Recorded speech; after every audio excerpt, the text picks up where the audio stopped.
if we look at this table now, we can see that we're doing quite a few things in reasonably powerful table for you're doing lots of different code and having FilePro do a bunch of different things for you. It's only been a couple hours, a few hours. I don't know how long it's been in this tutorial, but I hope you're enjoying it to date. I want to talk to you a little bit about, I notice I think the mouse is up here. Yeah. I'm sorry, as you know, I don't see the screen. I'm just sort of listening in some headphones to what's going on. It's a little tough. I don't use the mouse at all, just so it gets stuck here and there when I don't want it to be, sometimes where I don't want it to be, but it doesn't usually bother me. Again, this is the FilePro Survivor series, and I'm a survivor in FilePro, and you're a survivor learning FilePro, and we're out on a desert island, and this is it. This is what you have to work with. So, you know, I work with what I have to work with, is what I mean. And we'll just get past the little small problems. I apologize for things like that. If the mouse is in the middle of the screen somewhere, distracting you from what I'm saying, that's not very good. But there's not much I can do about it. If I want to add something more to the FilePro table, I'm going to learn some more commands. I want to learn some more functions. I want to learn more about what can go on a FilePro table. We've talked a lot about fields. We know that we can put actual real fields. We can test a real field.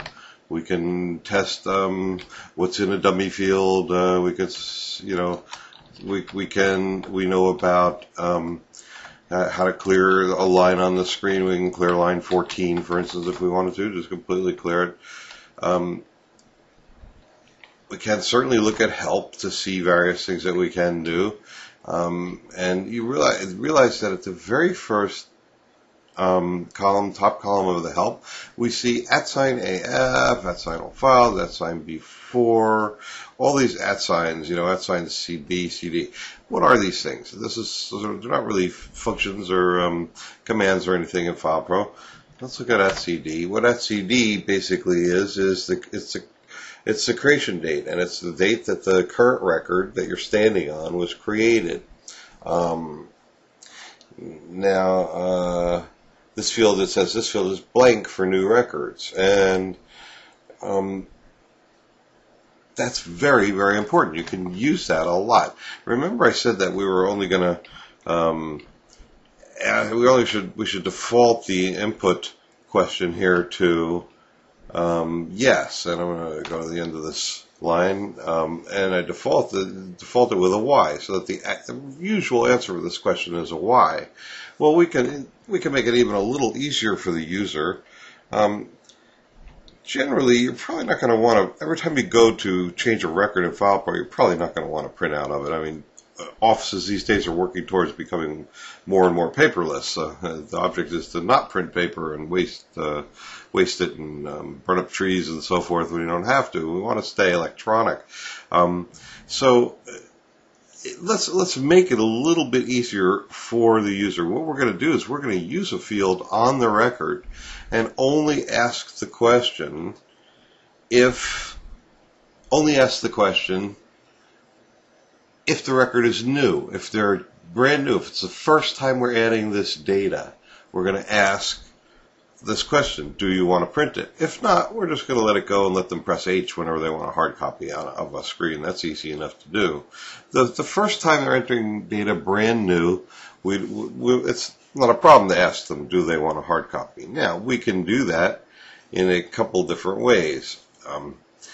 The simplest thing is to use the system maintained field @CD that we just took a look at. Let me push down this line, and I want to show you. If I put @CD on a line in FilePro, it's just like putting field 20 or field A. It's a field. It's an absolute field. It has an edit type, a length, and an edit type. In this case, the length was an mm/DDU/YY field, so it's an 8-character long field, and it's got an edit type. It's a date edit. And it stores the date that the record was created, and it's stored in a place in the record that you never see. I'll discuss that again in a little bit. where it's actually stored. It's not in the map file. If we go here, we go into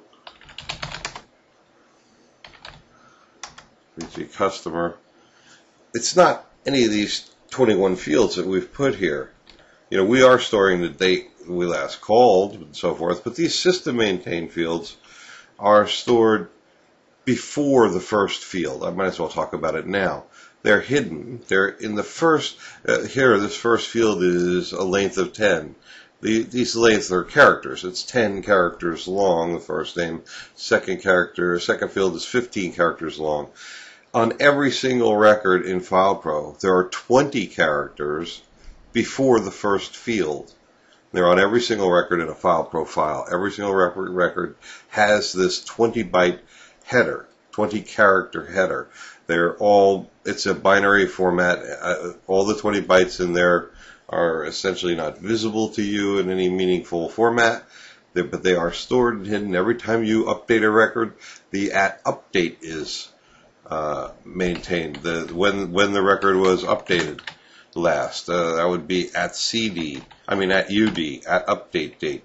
On multi-user systems, the @UB, updated by, and they're @CB, who updated the record and who created, there's no @CB, there's @UB, updated by, and @UD, and so forth. And there's even, there are all sorts of different system maintained fields that you can use. One we're interested in right now is @CD. If we want to test when the user runs this input table, and the process is running from the top down and testing each if line, we want to hit an if line that tests whether the record is new or not, and that would be this: if @CD equals null. In other words, if it's not filled in yet, this record has not been saved. The user has not pressed escape yet, and we could do something. What do we want to do in that case? Well, here are two things I'm going to teach you in one shot. Fairly good ones, fairly interesting things. We want to say, if @CD is equal to null, we want to go do the question about whether we want a hard copy or not. So we're going to do that in a subroutine. We're going to use a command that says go do a subroutine, go sub. And the subroutine, we can call it has to be something within 7 letters. We'll call it HRDCP. Y. How about that? Let's make it even HRDCPY. Okay. And then we want to end. So only if this is a new record, and I'll put a comment here, apostrophe, remember anything after a comment, if the record is new, then go sub hard copy, whatever that is, and then end. So it's only going to do this go sub hard copy if it's new. If not, it's just going to end. Now what about hard copy? This is going to be hard copy. Let's do HRDPY. You notice I put that label under the label field. When the cursor is in the label field, you see up the top left of the screen, we're in a label field. This element is now labeled, line number 8 is now labeled hard copy. In the old basic language, and in the old basic language you could you could use labels, but you would say go sub 8.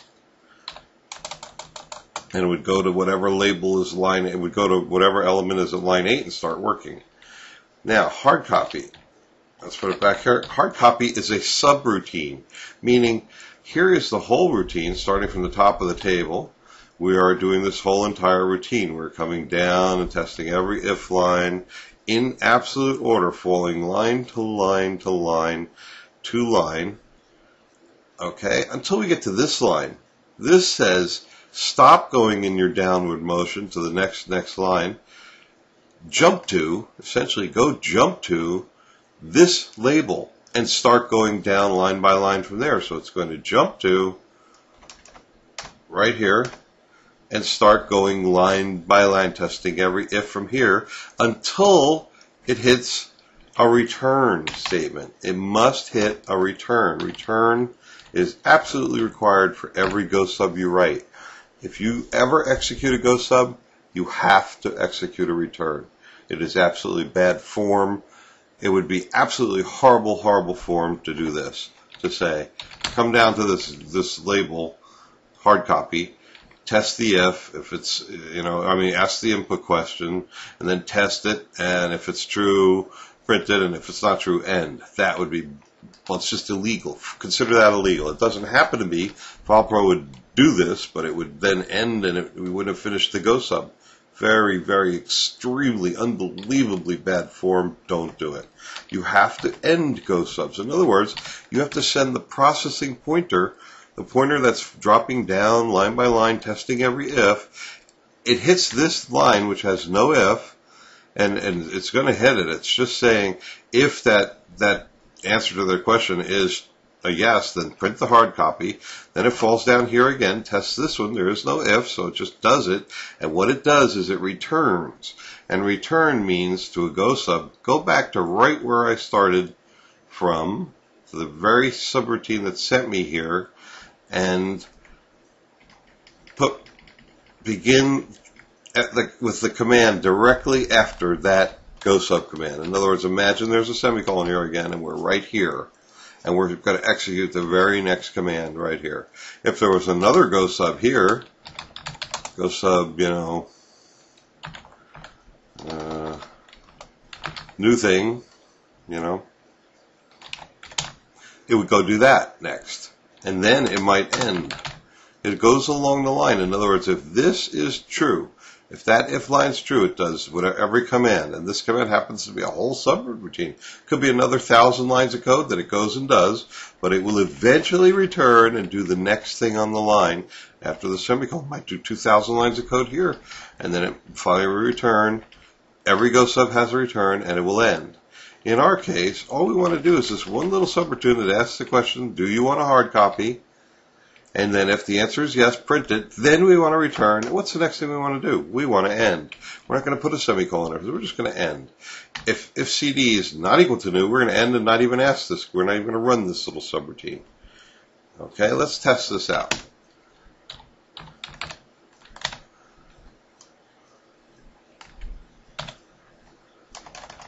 Okay, we're on this record. I press update. Now I press escape. And I say, is everything with hunky dory? I say yes. We ended. We're back at intersection. It didn't say, do you want a hard copy? That's because this record is not new.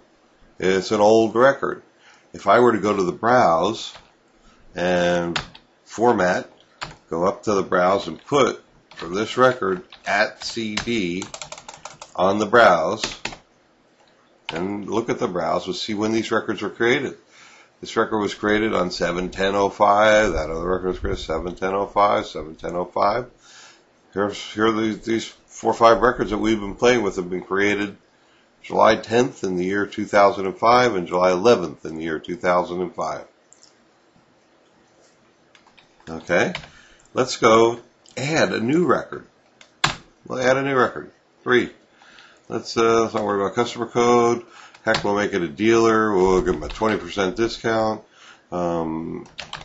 Bill, Hirsch, company, new company, etc., etc., etc. We would add address. We would add dates, phones, whatever.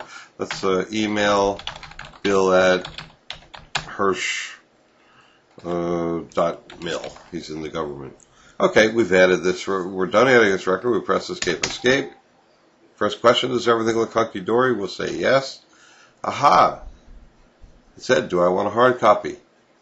And I'll waste another piece of paper, even though I said I don't like wasting paper. And I printed it. Once we were done, it ended, and we went to a new record. When you're in add records mode, that's how FilePro operates. It thinks you want to add another one when you're done with the first one. So I'm going to press delete. We added this brand new record. Now I'm going to press update on this record.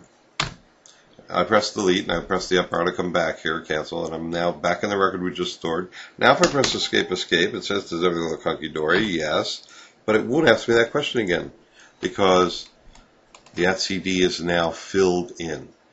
This is a very powerful use of a system-maintained field. Every record will have an @cd attached to it, and we can make use of that with FilePro.